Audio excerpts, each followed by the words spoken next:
So listen, I'm sure you know that Oregon is the most exciting wine region in the United States, but I'll bet you didn't know that you can easily become an owner of one of Oregon's leading wineries, Willamette Valley Vineyards. That's right. Willamette Valley Vineyards is a publicly traded stock, and you can buy a piece of it. Check it out. It's on NASDAQ at WVVIP. Preferred stock is offered at $5.15 per share with a 4.27% annual dividend. As an owner, you'll receive a 25% discount on wine, an annual wine credit, and other fantastic benefits. That's so cool. Learn more at WVV.com. That's WVV as in Willamette Valley Vineyards.com. Or call the winery at 503-588-9463. Thanks so much, Willamette Valley Vineyards. And now it's time for the show. Hang on. The solar panel looks over to the wind turbine and says, "So what do you think about this whole renewable energy thing?" And the wind turbine says, "I'm a big fan." Oh. You could let us get away with that. Was good, though. That was a good one. I might use that one again. Yeah, me too. Fair enough.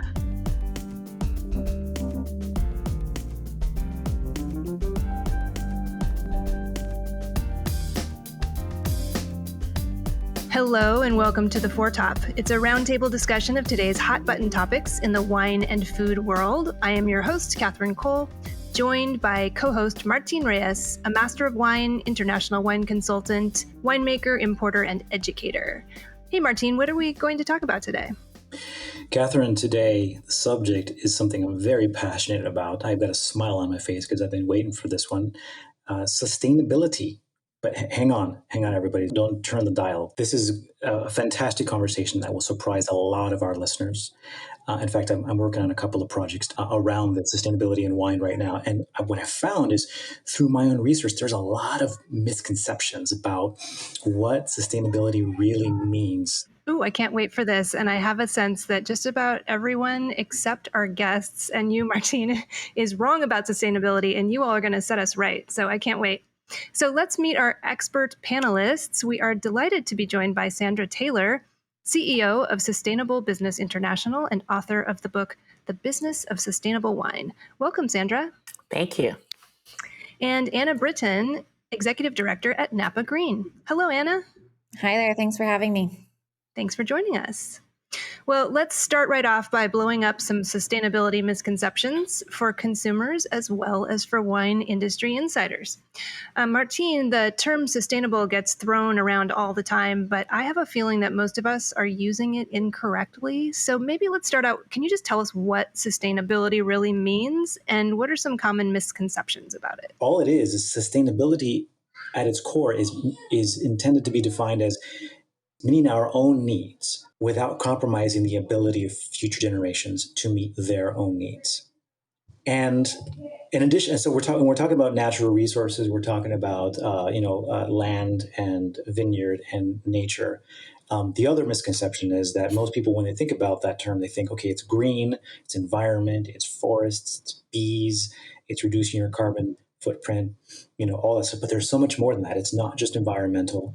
There's a growing awareness that there is a holistic understanding of what the term sustainability means, both generally and within wine as well. I think you shared one of the most kind of common definitions. The other really key piece to emphasize, kind of the most basic way we describe sustainability, is it's about people, planet, and prosperity. So it's about caring for the health of nature, but it's also about caring for the health and resilience of employees and community, and caring for the health and resilience of businesses. So it really is this broader, more multifaceted umbrella, and there's still a lot of misconceptions that it's just about that environmental stewardship piece, as you were saying. But I think now more than ever, our attention has been drawn to the critical importance of social equity, and that we really can't have environmental or economic sustainability without social sustainability. So I really want to emphasize, too, that that's a big part of what we're doing. what you mentioned is kind of the globally accepted definition of sustainability. It was really used, though, in the context of sustainable development. So I don't want to, overcomplicate it, but it was really about how can we help the developing world, achieve their own prosperity in a way that is sustainable.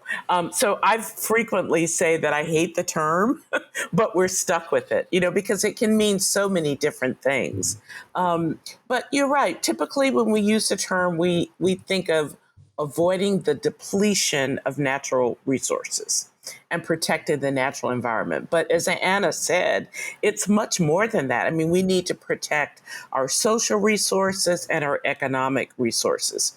So I've come up with my own definition. I prefer to say that sustainability is the integration of environmental health, social equity, and economic vitality in order to create a thriving, healthy, diverse, and resilient communities for this generation and generations to come. I mean, that's long, but it captures the economic viability, the social responsibility, and the fact that we need to do this, all of this, both environmentally and in terms of social equity for many generations to come. I want to ring a little bell, my misconception bell, because you just got me with one of my misconceptions, Sandra. I never thought of economic viability as being part of the sustainability equation. I just always assumed that businesses had to be sustainable to show that they were good human beings. No, exactly. I mean, that's, of course, social responsibility. I think we've always thought of that as something that, companies or business should do because it's the right thing to do. But for me, it has to be economically viable. I mean, I want it to be economically viable because that's the incentive for businesses to engage in the kind of practices we're describing that we're going to talk a little bit more about today. So both environmental protection, social equity, both of those things, I want those to deliver returns to business so that business from an economic perspective is sustainable. So I think it's all of those. It's environmental, it's social, and it's economic. Altruism only gets you so far. I mean, can only be nice for so long, but you can't pay your mortgage with it, right? You can't build a business on that. We have to continue to thrive and prosper. And that is fundamental to the definition. For those of you who don't know, Napa Green is a sustainability certification program for wineries and vineyards in the Napa Valley and Napa County in California. And we have about 90 certified sustainable wineries. And when we come in to do certification with those wineries, a lot of them think we're just showing up and we're going to say, oh, you got to spend a whole bunch of money on this new technology or whatever it may be. When in fact, we're really actually focused on helping these businesses cut their bottom line, in particular by improving their energy efficiency. It's not super sexy, but we audit their energy, water, and waste, and we look at where they're starting from and where they have areas for improvement. And we've helped our members save more than $1 million in their electricity costs over the past 5 years, and we've identified another $1 million in energy rebate and rate savings opportunities for our members. So that piece, that economic piece is really key now more than ever, especially with how our industry has been impacted by COVID and here regionally by the fires as well. Wow. That's so true. And as a matter of fact, you bring up a point that I was going to bring up a little later, but this is perfect timing where the concept of, when we think of organic produce or organic wine, organically produced wine, at least nowadays, maybe that changed in the past with organic wines getting a bad rap, but now organic foods, let's put it there, would tend to be more expensive, right? They're viewed as this luxury. That may be true, right? And that may be true for even organically grown grapes with more labor and a specific type of use of inputs and outputs around pesticides or herbicides, all that kind of stuff that we don't want to get into now. But it is a fallacy to extend that to the idea that sustainable wines fall into a luxury category that, like you said, Anna, you're reducing costs, you're reducing inputs. And so there's more affordability. And there's also, with less expensive wines, there's a larger volume of wines made in the sub 15, sub $10 category, right? Oceans of them. If they decide to implement sustainable practices, there's a much greater impact, right? Yeah, this is Sandra. I think that in the past, maybe when businesses in general adopt sustainable practices, there is a cost to kind of the changeover. Right. But honestly, it over time it is basic economics, right? Supply, demand, and suppliers. I mean, I think increasingly in the wine industry, suppliers also have figured out for inputs, have figured out how to provide those in a more sustainable, more cost-effective way. And that's just simple economics. So over time, I think the costs do go down for engaging in sustainable manufacturing, sustainable production of wine or many other types of products. But the other important aspect of this, speaking of economics, is the consumer. I mean, the consumer is demanding this kind of product. I mean, we talk a lot about millennials, and we know that millennials have an expectation of sustainability in the products that they buy, and consumer products especially, because they're perceived to be focused on consumer health and consumer personal well-being. So I think all of those pressures will continue to drive the costs of these products down. And there are some great examples. Look at Fetzer. They've been sustainable and engaged in sustainable practices for decades, but many of their wines are $10, $9, $12. So I think they're a great example, and we could learn from how they've managed to do that. Sandra, really good point. And I wanted to ring my misconception bell back there, because I, with a background in wine journalism, always kind of thought, the more sustainable brands are the higher end brands, but that's not always true. You're absolutely correct. Catherine, thanks for being honest about this, because all of us have learning curves. We've all been there. Even Anna and Sandra, who are steeped in this when they first get in the business, or rather get in the topic, you learn, and you're just like, it's not that, it's this, and it's not that, it's that, right? And same with me too. And this brings up something, and I want to bring you back in, because a lot of industry insiders in the wine trade, they have said privately or sometimes publicly that most certifications, right, most sustainable certifications don't mean jack. Well, let me tell you, you could talk to some of our members and they would say they wish it's a lot easier than it is to get certification. It's actually, we set a very high bar. This is no easy greenwashing certification that we're doing. I mean, our winery members have to implement more than 120 different practices to improve energy and water efficiency and reduce waste and take climate action and ensure social equity in caring for their employees and community. And all of that, it's very important to note, all of that is third-party validated. And I think this is where certifications are so key, that there is actually someone coming out and validating that folks are walking the talk. They're not just saying that they're using less energy and water. That's actually being validated. They're not just saying that they're purchasing better environmentally preferable products, or not using styrofoam, or not handing out plastic bottled water. It's actually being validated that they're doing all of those things. One of the main questions we get, top three always, is sustainable. Oh, you mean organic? Or sustainable, how is that different from organic? Or organic is, the real teeth. Organic's the most meaningful thing you can do. And so this is one I just have to jump in there and address. Organic is great, but organic is, here's how I describe the difference. Organic is for the farm specifically. It's not related to any stewardship practices in the winery. And it's about what you don't want to do. Don't use synthetic pesticides. It's a pretty clear story. Whereas the sustainability is from the vineyard into the winery, in case of the wine sector that I work in, and it's about the things you do want to do. So it's also about that resource efficiency, and it's about climate action, and it's about social equity. And none of those things are things that are the focus of organic farming. So sustainability is actually a much bigger umbrella. We're actually trying to do a lot more. It's a more complicated story, certainly, because it isn't as straightforward as don't use synthetic pesticides, which is a piece of this. Definitely, we're very focused on reducing the use of pesticides and herbicides. But there's so much more that we're trying to work with our members to do. And that's not even speaking to the vineyard side of things yet. I think it's instructive for the listener to say, okay, organic and biodynamic. Those are farming practices, like you said. Sustainability, the deeper sense of sustainability and the practice of sustainability comes from an entire mindset. It's an actual mindset where the mindset informs every decision in your vineyard or your business or your bottling line, or the way in which you treat your employees, the way in which you are a steward of your land, and the way you are a neighbor to your community. Right? The mindset informs that. So it's not just farming. It is a full mindset. Do you tell me how you would push back, or if you would agree with that?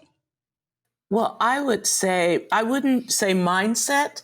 I think it's looking at the entire supply chain, from farming through to delivery of the bottle on the shelf, and what are the environmental and social issues, labor, social equity, community. What are the all of those sustainability issues? Going back to our definition, or my definition of sustainability, what are all the sustainability issues that are part of the entire supply chain? So it's not so much a mindset, because I think these certifications are rigorous and they're very specific. Here is what you are expected to do in order to be certified under Napa Green or Sustainable Wine New Zealand, or any number of sustainability certifications that exist in the wine sector around the world. So but I think that the certification tries or does capture and involve every aspect of the supply chain. So not so much a mindset. Yeah.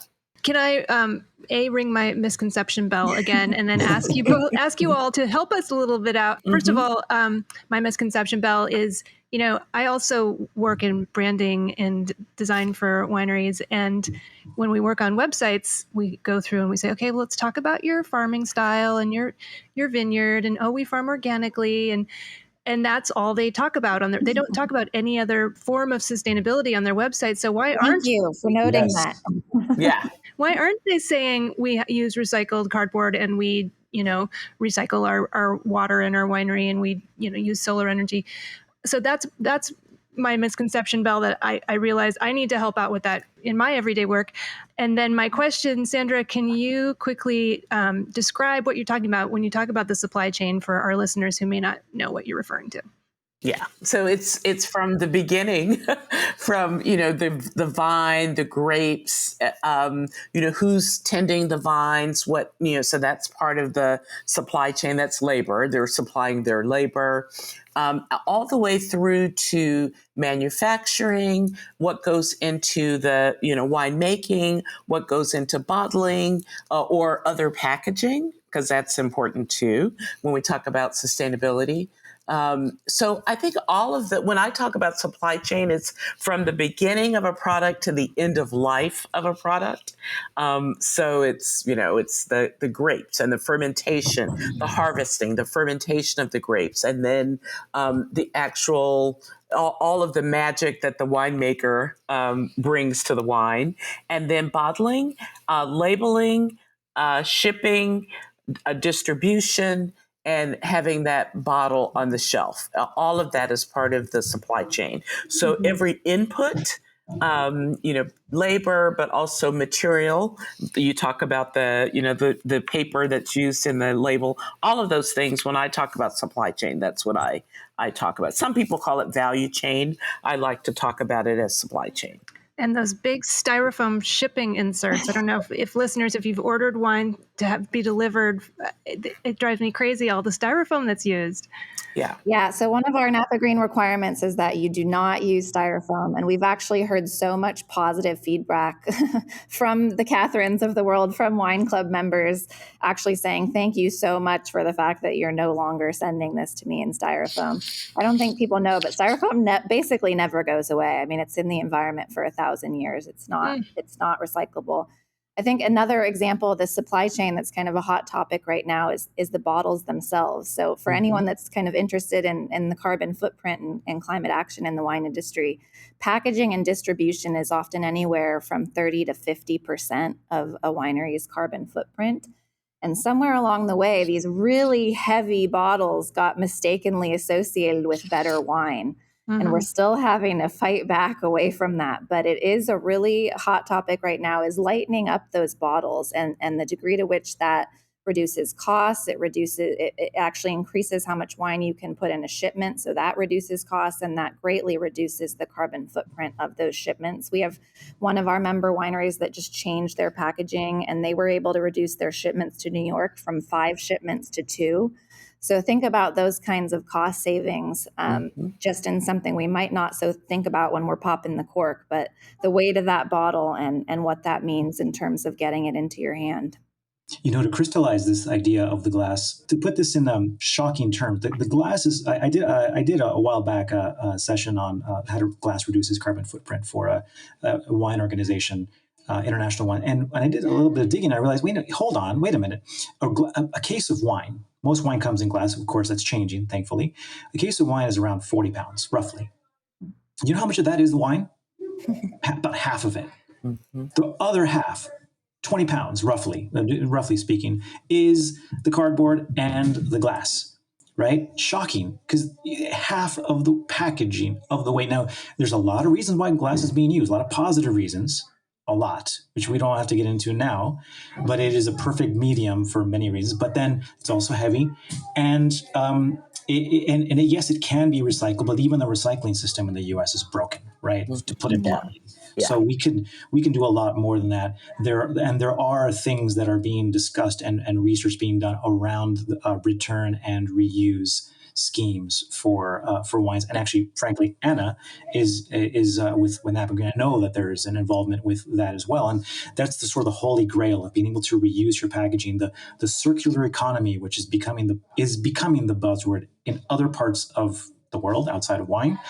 It's creeping into the wine industry. Don't you think, Anna? I think it is. Yeah. I mean, it's that's one of those buzzwords, right? So that's like cradle to grave. So it's thinking about something along its entire life cycle, and that idea of being able to get a bottle back to a winery to refill. It's a tough nut to crack, but that really is kind of the ultimate level we would like to take it to. But that requires so much behavior change all along the way, including the consumers drinking the wine, being willing to take that bottle back to a store for reuse. So, but those efforts are underway. Yeah. And there's really good research that's been done that shows that you don't have to ship wine in very heavy bottles. I mean, there's no safety issues. It doesn't, a lighter bottle doesn't break in shipping. I mean, so I think, that those are some of the arguments that, we heard early on from distributors and also from producers when we said, you should have lighter bottles. Well, the research shows that lighter bottles are just as safe for shipping wine as safe, let's put it that way, as the heavier bottles, but a lot less costly. And I love the examples Anna gave of how, wineries are understanding the savings that they're getting from lighter weight bottles. And then there are other, there's cans, there's wine in kegs. It's mostly for wine by the glass service. But when you think about, how often people order wine by the glass, I think one keg, and it's like a beer keg, so the audience will understand that, but one steel keg holds about the same as 26 wine bottles. So imagine that. So imagine the elimination of materials, glass bottles, corks, labels, cardboard boxes, all of that typically would end up in the landfill because unfortunately we don't recycle very well in this country. So all of that stuff ends up in the landfill. And there are a couple of companies that are doing a great job of this, where they get the wine from the winery, it's shipped across country or across town to the restaurant. You order your wine by the glass. It stays fresh down to the very last glass. So no more going to the restaurant and ordering order a glass of wine that's from a bottle that was opened the previous day, I can always taste the difference. I don't know if people can, but I can. So it's better for the consumer experience, and it's better for the environment, and it's less costly for producers. And it's less costly for the restaurant or the retailer. This is mostly for restaurants or wine bars because they have less waste. I mean, I think it was just a great invention. And then, of course, there's cans, which is in aluminum. And aluminum is kind of infinitely recyclable. I think I read a statistic that 75% of aluminum that's currently circulating has been circulating for decades. So it's, infinitely recyclable. So wine in cans, which is very convenient for the pool, for the beach, for games or whatever. So there's so many alternatives, I think, today to the glass bottle for consumers. And it's up to the industry, I think, to help consumers understand that, none of these packaging alternatives provide less quality in terms of the wine. Yeah, I wanted to ask you about that, Sandra, because I think it's sort of a chicken or an egg thing, right? It's just that the producers don't tend to put high quality wine in cans. It's not that the quality of the wine is worse because it's in a can. It's just that the good quality wine just isn't being canned. Is that correct? Yeah. Well, I would say too, like cans and kegs are a great option for wines that are going to be drunk pretty quickly. I think glass is here to stay for wines that are aging. It really is the vessel for aging the wines, but that isn't to say there aren't a lot more, fine wines that couldn't go into some of these packaging alternatives.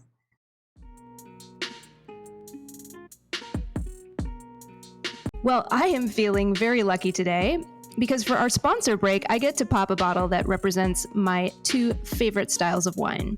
This is the Grand Moraine Yamhill Carlton Oregon Brut Rosé. It's a blend of 57% Chardonnay and 43% Pinot Noir, vinified in the traditional method, that is the double bottle fermentation that is also practiced in Champagne.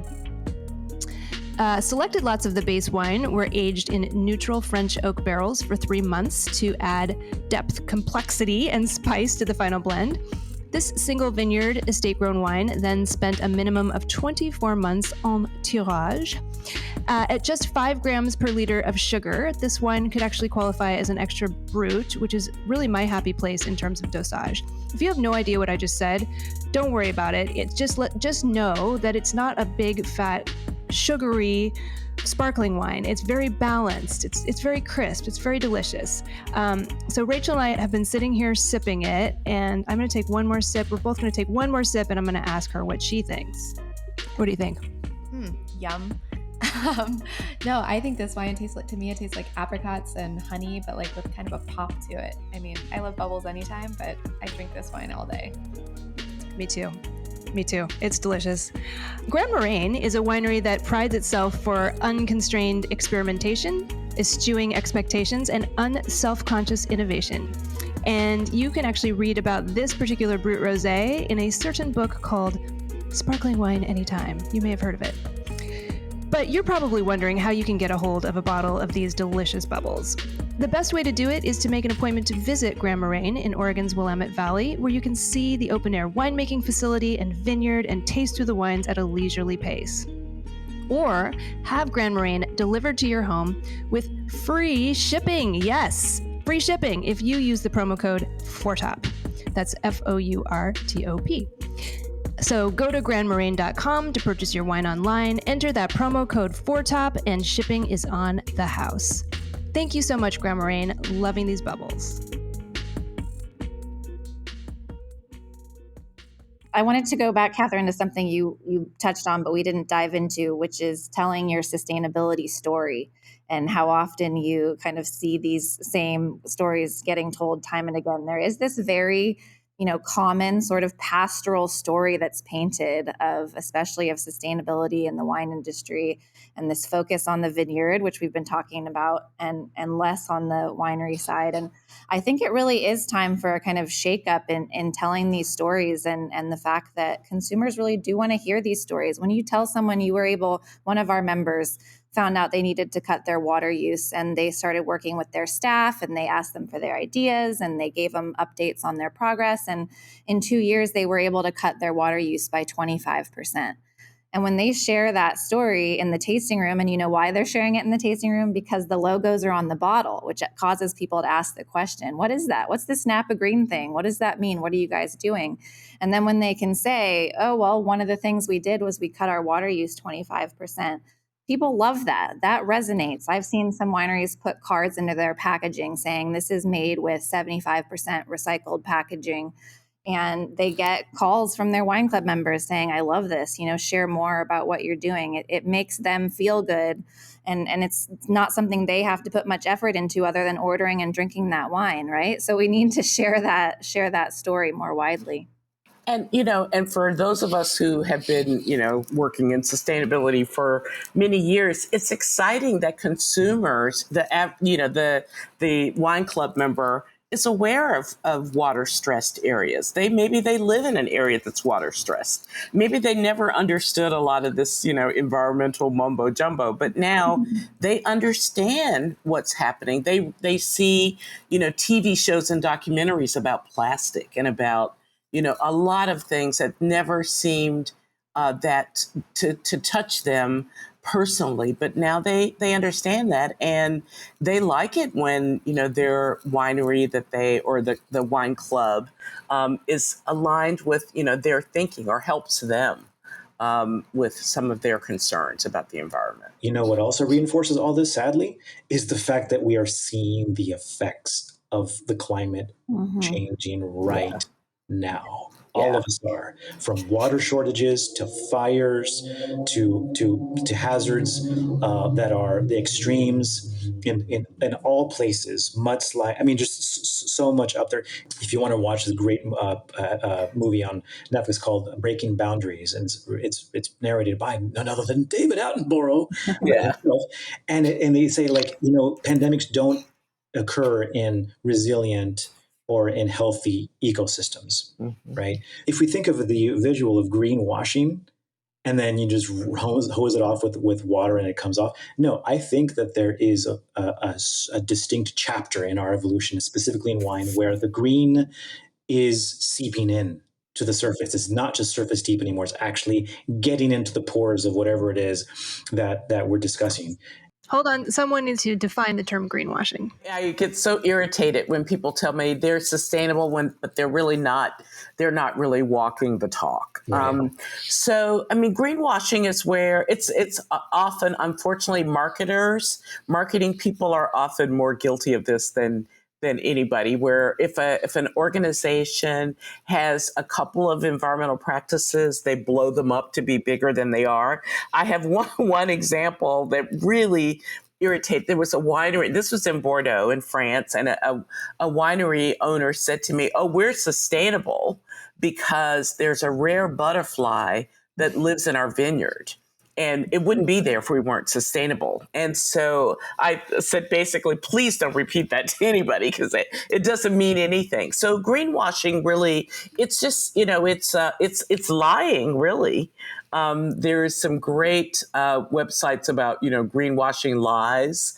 But people talk about the fact that they are environmentally responsible when they're not, or they use one practice to say their entire operation is environmentally sustainable. And that's really, it's like brainwashing, only green meaning environmental washing.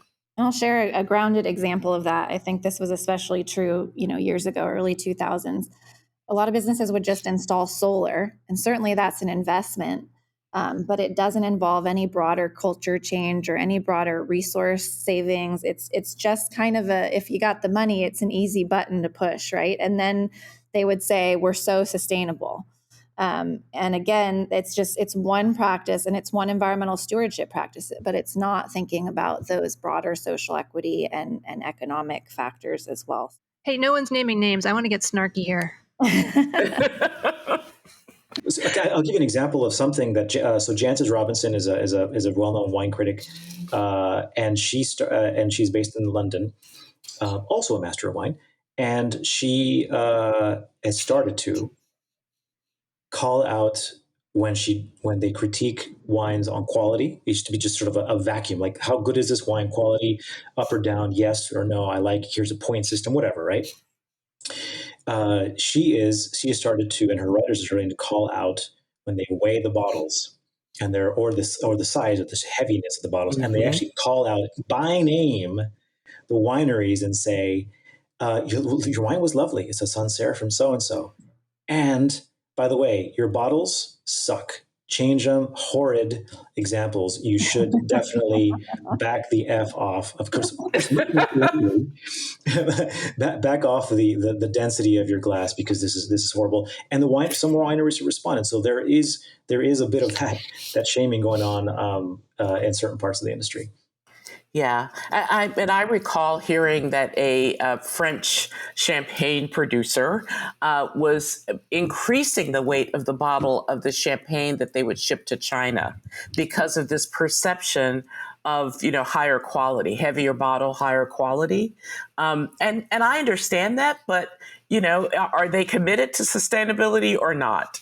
And I think it was Moet Hennessy, actually. And they've got a great, record, but in that particular case, they just couldn't resist doing that. And as far as I'm concerned, a lot of other things that they say they're doing would be a little bit suspect. Oh my gosh. If you think about like a single use plastic, right? And how bad that is, if you want to reuse that, right? Wine right now is bottled in single use glass. Yep. Other things out there that are higher quality are packaged in something heavier. Come on, you kidding me? Like lightness is, the laptop is light. It means it's more luxurious if it's light, right? Your bicycle is lighter. The top end ones are all, weight isn't an asset, except for some reason, we've been told and we've come to believe collectively that heavy glass means the wine is better. Bullshit. Right. Let's call it out, and let's make heavier bottles not sexy anymore. Let's make lighter bottles freaking sexy. Yeah. Well, and there's this misconception that you could even tell the difference, right? You can make such small changes to the bottle and its weight that are imperceptible. Years ago, I was consulting with Benziger Family Wines. We're talking to the family about lightening the bottle because they wanted to reduce their carbon footprint. And they're like, no, the customer will notice. They'll think it's a lower quality wine. And we brought in a lineup of the bottles, a few of which had just had some weight shaved off the shoulders of the bottle or off the punt of the bottle, and lined them up next to the traditional bottles. And they picked them up and looked them all over, and they could not tell the difference. They couldn't tell the difference. And that was totally eye-opening to them. So it doesn't necessarily have to be this really dramatic change. Right. It can still be very elegant, even imperceptible, and make a big difference. Yeah. And reduce costs. And you don't even have to tell the consumer. One of my concerns is that too often when we talk about sustainability, it sounds really negative. It's bad. It's not, it's not going to taste as well. It's going to be, maybe the bottle isn't as safe and the paper isn't as elegant. I think we need to start to talk about sustainability in a much more positive way, and talk both within the industry and externally to consumers. Let's share all the good things we've been talking about some of the great stories that are the result of sustainable practices. And I think we need to talk about them so that it's not doom and gloom. Climate is it's starting to become very oppressive, right? But we've got to figure out a way that we can talk about the ways in which we are addressing some climate issues are very positive. And so that's a challenge for the marketers out there to start talking more positively about this stuff. One of my lines is that sustainability is elevating the quality and luxury of Napa Valley wines. So on that note of positive, it really is our Napa Green members, it's really elevating the experience here. And we have to share that more and more. Mm-hmm. Speaking of positive experience, I want to bring in the subject about carbon sequestration and regenerative farming. Anna, could you talk a little bit about that and define those terms and why that's so cool? Yeah, those are really, really hot topics right now. So I really want to help everyone sort of understand what we mean when we're talking about that. And to your earlier comment, Martine, about kind of the rigor and how meaningful these certifications are. First, it's just important to stress that all things grow and evolve, right? And a big part of sustainability is continuing and improvement. And so on that note, we have just recently completely redeveloped our Napa Green Vineyard certification standards to focus on, the issues of now and the future, two of the most critical issues, which are climate action and social equity. So we've designed a kind of 6-part certification. All of the pieces are related to climate action and social equity. But in particular, very core to it is what's called carbon farming and regenerative agriculture. And I think we're all hearing those terms more and more. What exactly do those mean? So I thought I would actually paint a sort of picture of what that means. So imagine that you're standing in the middle of a vineyard in this really rich soil. You're looking all around you at these vines. There are these beautiful cover crops on the ground, and those are serving so many purposes. Those are attracting beneficial insects that fight off the bad ones that we don't want there. They're actually helping to store more nutrients in the soil and keep more water in the soil, and they're actually storing more carbon in the soil. Similarly, there's a compost spread through the vineyard, and in the same way, that's adding to that water retention and to the health of the soil, but it's also storing more carbon in the soil. And along the side of the vineyard, there's a hedgerow, there's beautiful trees and bushes, and those are providing habitat for bees and butterflies, but they're also storing this carbon in the soil. And over on the side, there's an electric tractor, and that's using less energy. It's doing fewer passes in the vineyard, and so that's storing more carbon in the soil. And so there are all these ways, actually, that farmers and winemakers can actually play this really truly meaningful role in drawing down carbon and storing more carbon in the soil. And that's what we mean when we talk about regenerative. It's about these practices that really increase the health of the soil and of the vines and of the biodiversity of the ecosystem, but they also actually store this carbon in the soil and have a meaningful mitigation impact. So interesting. I didn't hear the word organic or biodynamic in there. I think, again, my misconceptions are falling away. This is fascinating. I want to have a closing thought. As I was listening to Anna right now, and frankly, as I was listening to Sandra turning things into a positive, and Anna saying, look, there is this huge movement of regenerative farming, and there are certifications around that too that are coming out. The regenerative farming and that carbon sink into the soil can actually turn the wine industry into a positive actor, not just a drawer of carbon, not just a polluter, not just a wasteful part of the waste system, but through choices like return reuse bottles, like kegs, like recycling elements like cans, and reducing water usage, or even dry farming, and the regenerative farming itself. The idea that we can actually sequester and pull out carbon from the environment and be a problem solver, not a problem creator. We're really well poised to turn this love of our land and love of our wine into a positive thing if we have the right education, if we continue to share the stories that our listeners are being exposed to, if we also reemphasize that the quality is there and that it just becomes more affordable. There's all these, how many more checkboxes do we need to say, hey, all these reasons, so much optimism that I see on multiple levels that I'm sure Anna and Sandra could think about that too. Absolutely. I'm very encouraged. I think the wine industry, sometimes I talk about the wine industry as a victim of climate change. Compared to other industries and other human contributors to greenhouse gas emissions, we're relatively small, the wine industry, but we can be a great example and a great leader, and of course help to save our own selves, our industry. But I think that's all very, very positive, and I'm excited about that, frankly. Me too. Yeah, we make the premier agricultural product, so the leadership that we take makes waves. It influences the broader beverage sector and the broader marketplace, and that's why it's fun to be part of this. It's sexy and it's meaningful. Yeah. And it's tied in the mind of consumers, is tied to the soil and to a picturesque, like that sort of agroturismo, right?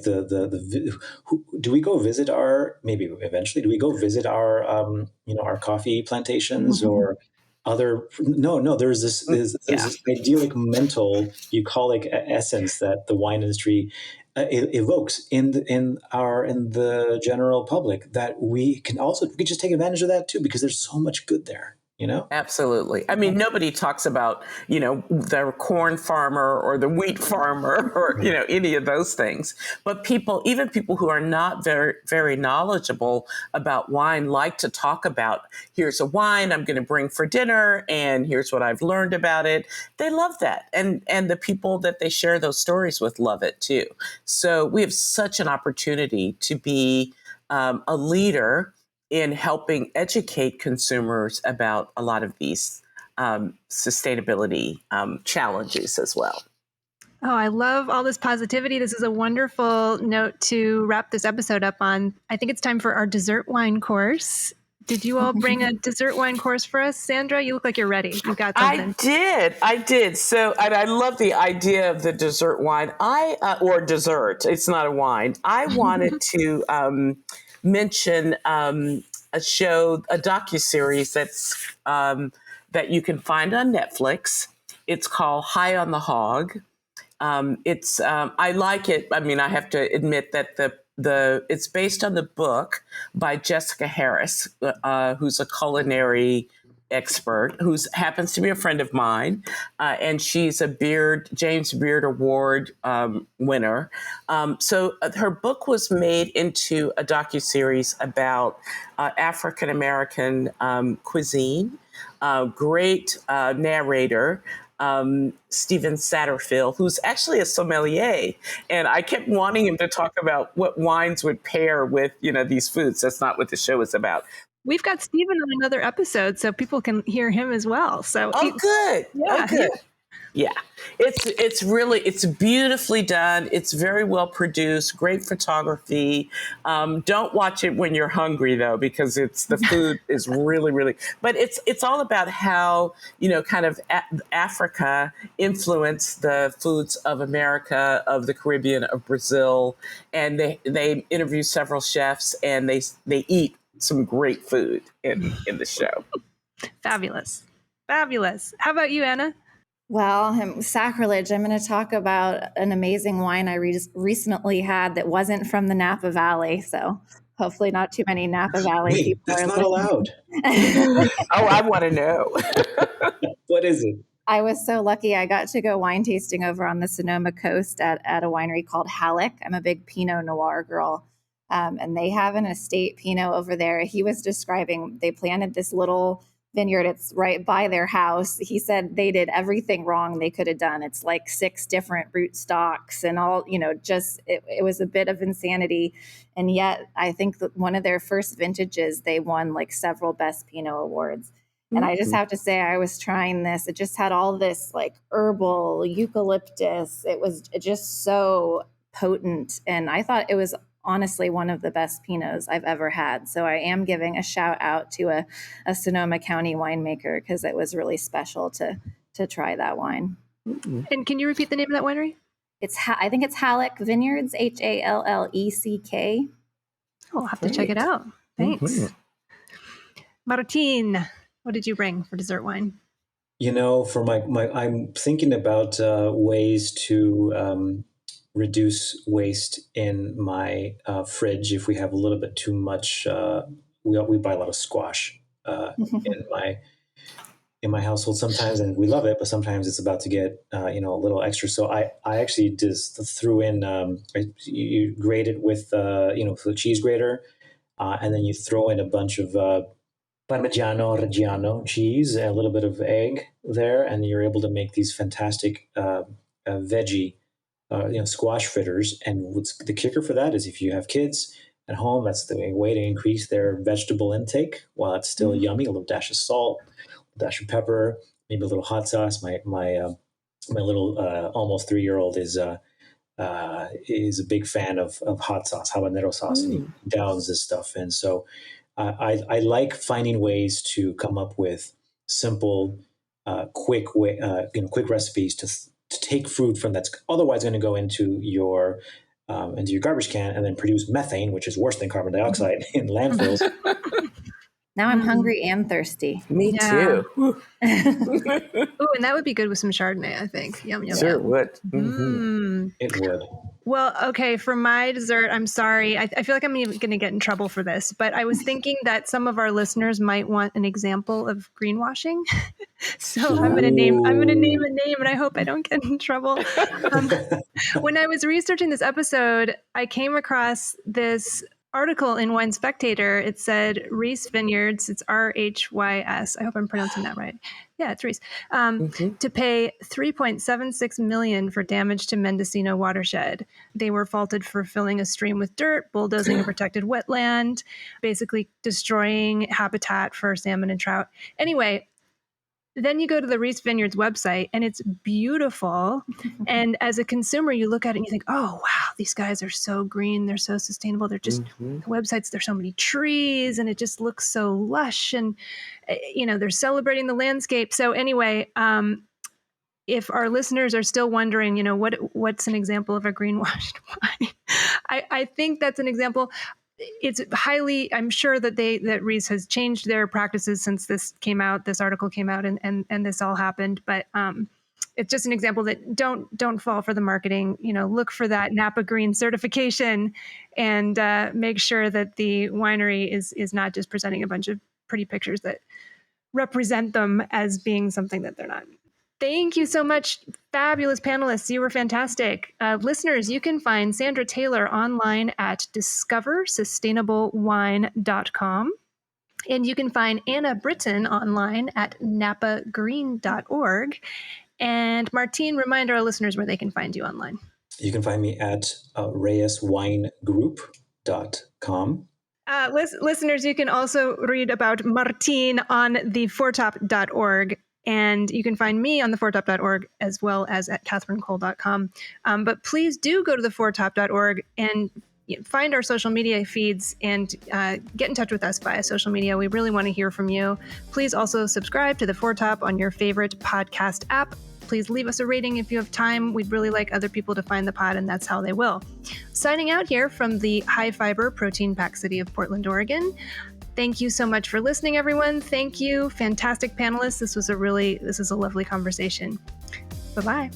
This has been the Foretop Podcast. Catherine Cole is our executive producer. Izzy Kramer is our senior producer. And I'm Keelan King, sound supervisor. We are also assisted by audio editor, Michelle Richards, our production assistant, Rachel Grossman, and our social media assistants, Lex Rule and Nick Toole. Please visit our website, theforetop.org, to learn more about us, listen to back episodes, reach out to us on social media, and purchase books written by our amazing panelists. And if you have not already subscribed to The Foretop on iTunes, NPR One, or Spotify, please do so and leave us a rating. Stay safe out there, and thanks for listening.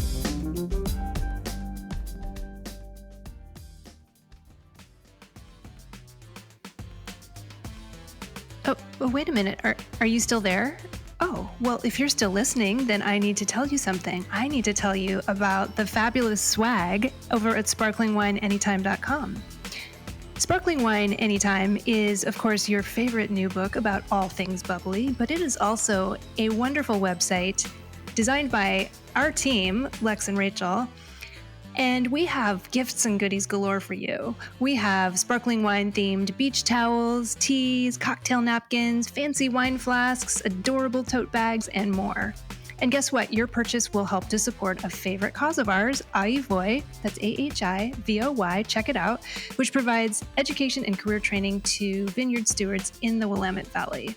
So it's a win-win for everyone, and who doesn't love sparkling wine anytime? Please head to sparklingwineanytime.com. We would love to see you there. Thanks. We love you all. You're wonderful. Kiss, kiss.